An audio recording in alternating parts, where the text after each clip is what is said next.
അത് എന്റെ പ്രോപ്പർട്ടി ആയിരുന്നു, ഒന്ന് വിട്ടുതരൂ. ഏത് ഷാമ്പു വന്ന് മണത്ത് നോക്കിയതാ? പിന്നെ മണത്ത് കണ്ടുപിടിക്കുന്ന ഈ പട്ടിയാണല്ലോ, ജർമ്മൻ ഷെപ്പേടെ. ഒരു മിനിറ്റ്. ഹലോ കേട്ടോ, നമസ്കാരം.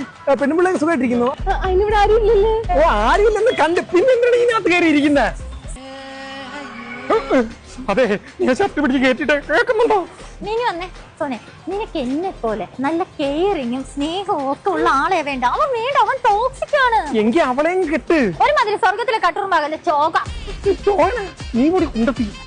അതെ, രണ്ടുപേരെ കയ്യൊന്ന് കാണിച്ച്. അല്ല, അങ്ങ് എപ്പോഴും ഒട്ടിയിരിക്കുന്ന പശു വല്ലതും ഉണ്ടോ നോക്കിയതാ. നീ ഇതൊന്നും കാര്യാക്കണ്ട, അവൻ പോട്ടെ, ഞാനില്ല.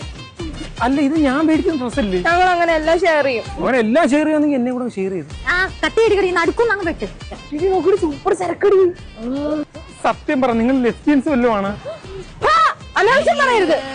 നീ വന്നേ, നിങ്ങൾ രണ്ടുപേരും ചാറ്റിൽ കുറെ ബ്രായിട്ട് പെണ്ണുങ്ങളെ റീല്. അല്ല, നിങ്ങൾ അകത്തുണ്ടെങ്കിൽ അയച്ചാണോ കളിക്കുന്നത്? എന്നിട്ട് ഞാൻ റൂം കൊടുത്തിട്ട് അതിന് റിപ്ലൈ പോലും വന്നിട്ടില്ല. പൈസ ഉമ്മ കിട്ടിയായിരുന്നോ? കിട്ടി. ഇതിന് തിരിച്ചു കൊടുത്തില്ലേ? അവന്റെ ഒരു ഉമ്മ പോലും മിസ്സാക്കിയിട്ടില്ല, എല്ലാം ഞാൻ നിനക്ക് തന്നിട്ടുണ്ട്. Full chat. മൈൻഡ് ആക്കണ്ട, അവർക്ക് എല്ല് കൂടുതലാ. അവക്കൊരു എല്ല് കൂടുതൽ നിനക്കെന്ന് അറിയാം. Is true? അല്ല, അവളെപ്പോഴും എന്തിനും തൊടാൻ പിടിക്കുകയൊക്കെ ചെയ്യുന്നത്. ഓ പിന്നെ, ഞാൻ തൊടാത്തായിട്ട് ഇനി അതിലൊന്നുമില്ല. അല്ലെ സോ, എന്തായാലും വിഷമം. ഈ പെണ്ണുങ്ങൾ എന്തോ അളിയാ കെട്ടിപ്പിടിക്കുന്നു, ഉമ്മ വയ്ക്കുന്നു. എനിക്കറിയത്തില്ലെന്ന്.